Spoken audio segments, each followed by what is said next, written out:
Quite a bit to track. And Stephanie, the Trump administration, they're working on a plan to improve rural health care. Can you tell us how much our state's receiving under this plan?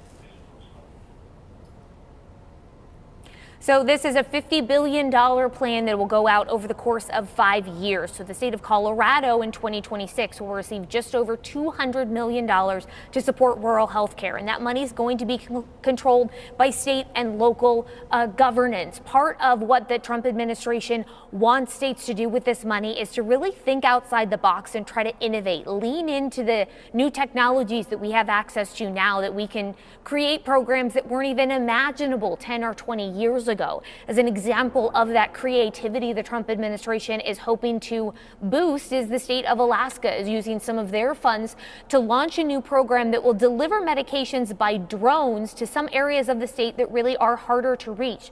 The goal is to improve rural health care across the board, preventative and primary care, maternal care, mental health services, trying to make sure that rural Americans don't have to drive hours and hours away from their home to receive the same quality health care that people who live in cities and suburban areas can get within 15 minutes of their home. So a lot of innovation and creativity that we might see over the next few years, and hopefully states sharing some of their ideas of what works well for them and kind of learning from each other to improve the issue of rural health care. So much, Stephanie. Some great insight there. We're going to bring it back to Colorado and